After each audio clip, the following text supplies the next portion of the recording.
Hello, How To Bob here, and welcome to part 3 of replacing the decking.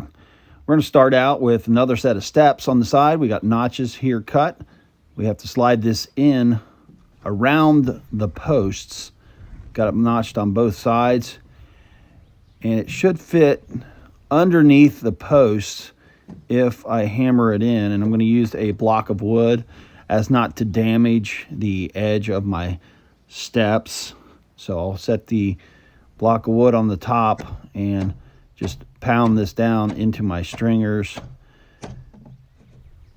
And it looks like it's starting to move. It's a tight fit, which is what I want. And I'll just rotate back and forth from stringer to stringer and hammer my tread into place.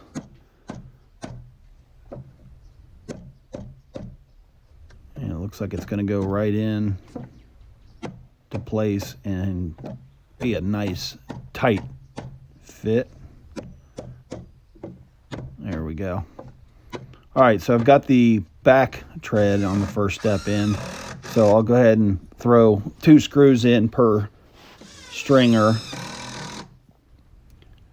And then I'll start working on the front part of this tread. And to do that, I'm just going to take my tread that I've got cut to size and hold it up where I want it to go, mark where the notch is going to be. I want a little bit of a reveal, and then I'll measure the depth and transfer that measurement to the tread, and I'll mark that right here and do the same thing on the other side. Once I get this straight line drawn here, I use my speed square, draw a straight line, and I'll do the same thing on the other side. I've got it marked, use my speed square, and I'll just draw a line all the way down this one, and then I need to check my depth and transfer that measurement over to my stair tread. Okay, now that I have all my measurements and I've got everything marked out, I'm going to use the circular saw to cut the notch as far as I can. I want to stop right at my notch point. And then once I get right to that point on each side, I'll use my jigsaw, since it's such a short cut here, to cut the rest of it, and then use the jigsaw on the other side as well where the circular saw did not reach. And that leaves me a little bit of a reveal that'll hang over, and it'll look nice when I tap it into place. So you can see I've got the reveal on each side. Take my stair tread, and it looks like it's going to fit. I need a little persuasion here with the block, so I'll hammer that into place. And it looks like my piece of wood it broke in half, but that's okay. I can still use the rest of it, and that's part of the reason that I'm using the block of wood. I don't want to damage my stair tread as I'm hammering, so I can get another piece of scrap wood to hammer once I get this one in. And I want to make sure I don't hammer it too far to pop my little reveals off. It could split the reveal off, so once it hits the post, I want to stop. I want to get it as tight as possible without splitting the tread. It looks like I'm getting pretty close. It's a very tight fit because this wood is a lot more wet than what was taken out, so it's swollen up a little bit more than the other piece, but looks like it's a good fit. So I'll screw it into place now. Try to get this screw back into the stringer. There we go.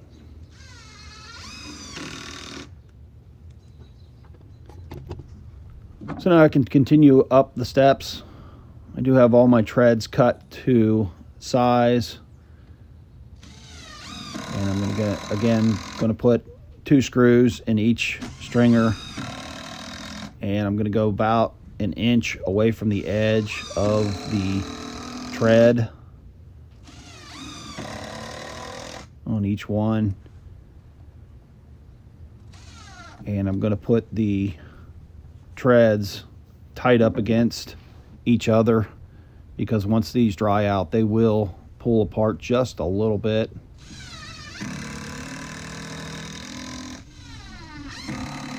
Okay, moving up to the next stair tread. Got it cut already. And again, I'm going to put 2 screws in each stringer, about an inch away from the edge of the tread. Once I get this tread screwed down, I can add the next tread and screw that one into place.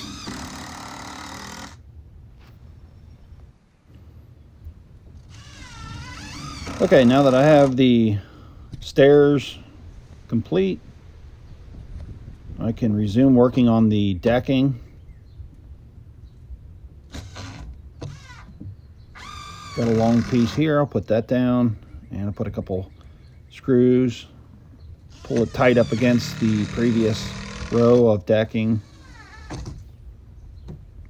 And this part here is not going over on the end, so I'm going to use the screwdriver trick where I put the screwdriver into the joist and pry it back.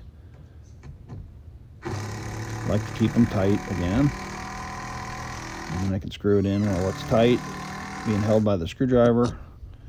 And this is what it looks like here, the gap that you see.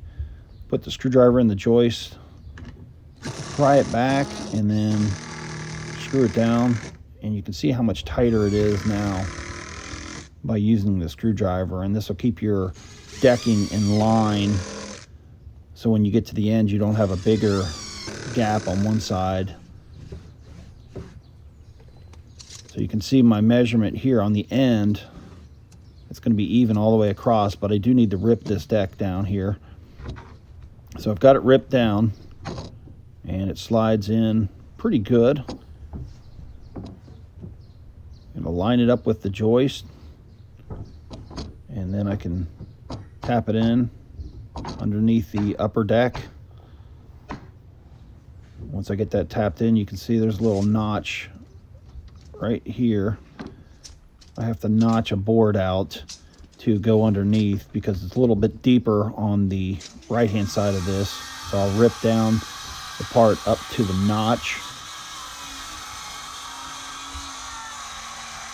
and then leave the other part full deck board so that I can slide it underneath the upper part of the deck that goes around the pool. And I'll show you that here in just a moment. Let me get this part cut out here, and then I'll slide it in from the end, get it tapped in to place.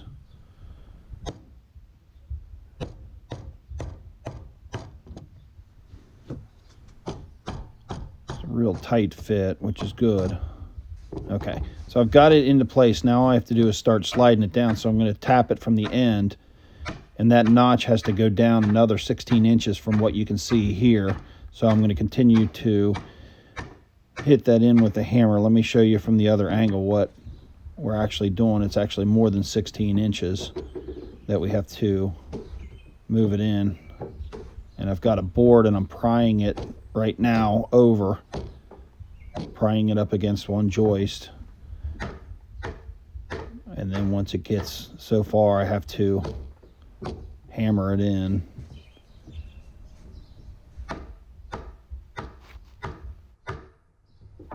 So once I get that tight up against my previous deck, I can go ahead and screw the deck in, putting 2 screws for each joist, and continue to the upper deck. Now the upper deck, it has an awning that's being supported by the deck, so I'm going to have the awning company come out and lift the deck up, and then I'll put some rows of decking down underneath the legs. Once that's done, we're over to the pool area, and you can see the shadow right here. I'm going to use that to my advantage, and I'll just draw the contour of the pool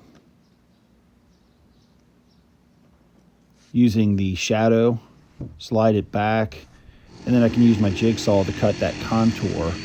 And what I've been doing is running the deck boards about 2 inches from the side wall of the pool. I'll slide it over, reach my hand back, and I'll feel the distance from the pool, and then cut the long side, the opposite side, to length.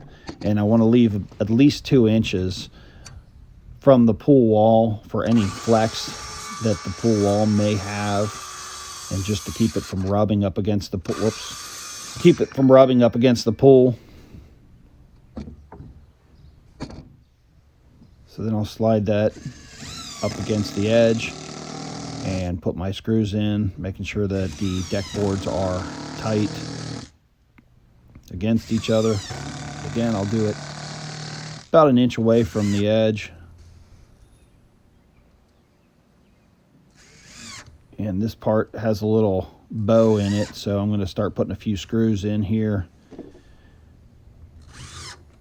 Once I get a few screws in, I'll grab my screwdriver and pry the deck a little bit closer to the previous run, and then start screwing the preset screws in, and that'll get me a nice tight fit on my deck boards.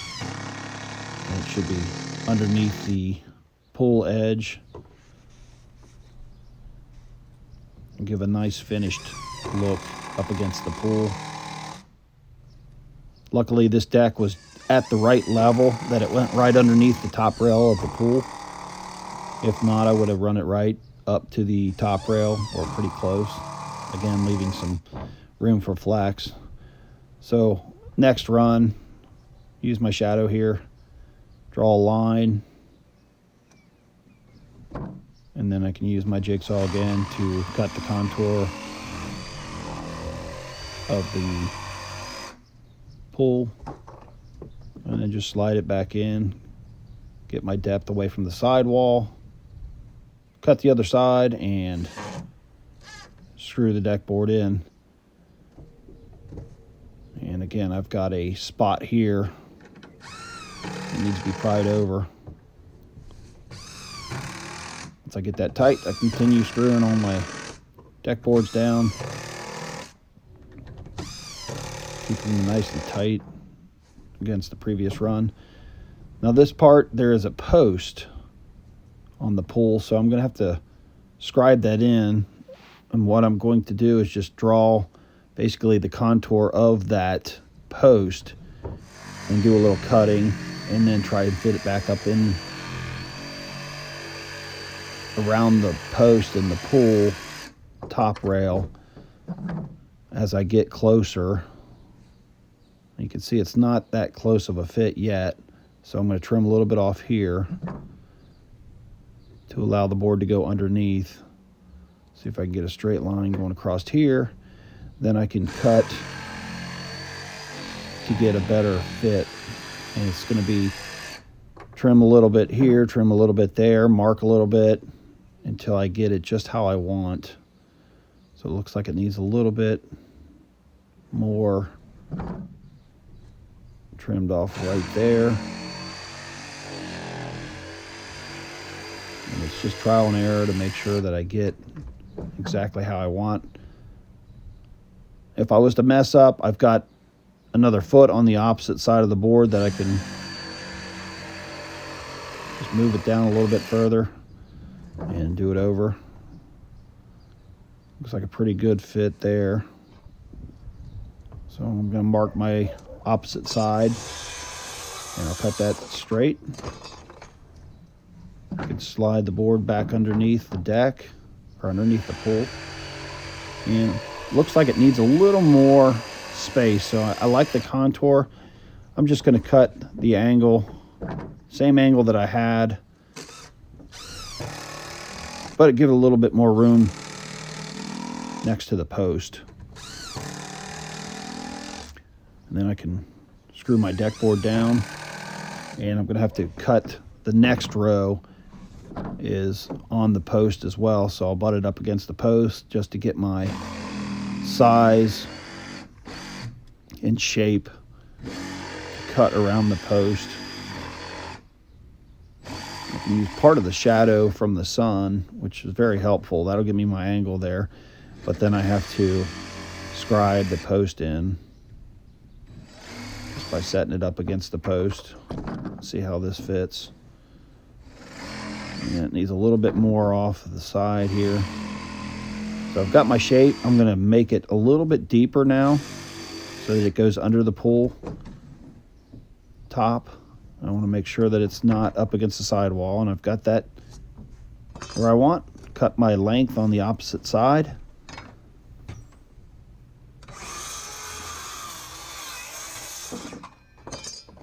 And then I can lay my deck board down again and screw it in.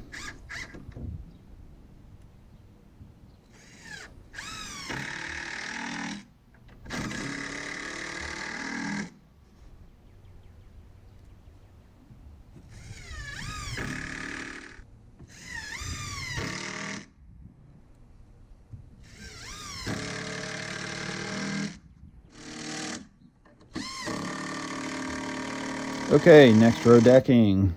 No post in the way. Should be pretty straightforward. Put the deck underneath the top rail. Draw my line using the shadow from the sun. Cut my angle.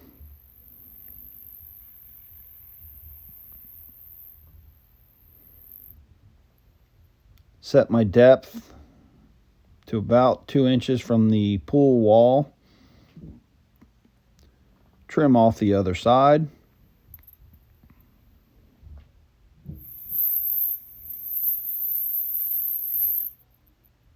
And set the deck board in place, line it up with the end, and screw it in.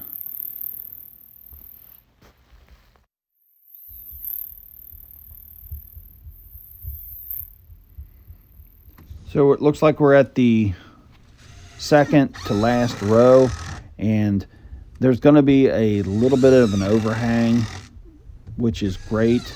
It'll cover the joist, and there was an overhang on the previous decking that was there, so this is going to match up with what used to be there. So once I get this row down here, I'll take my next decking board and get the contour of the pool here, and then I got a notch out around the post here, and there's a couple other posts. Let me get the depth of the post and transfer that over to the decking board.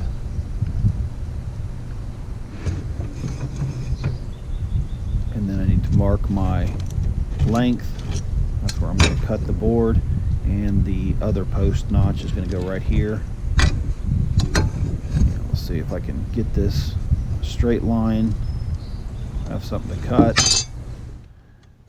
I can cut my straight line to get my length.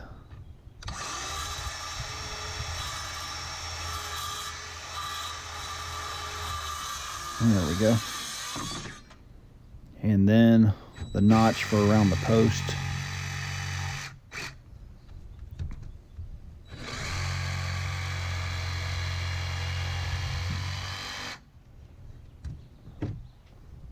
And then I have my other notch on the pool side for the post. Need to cut that out.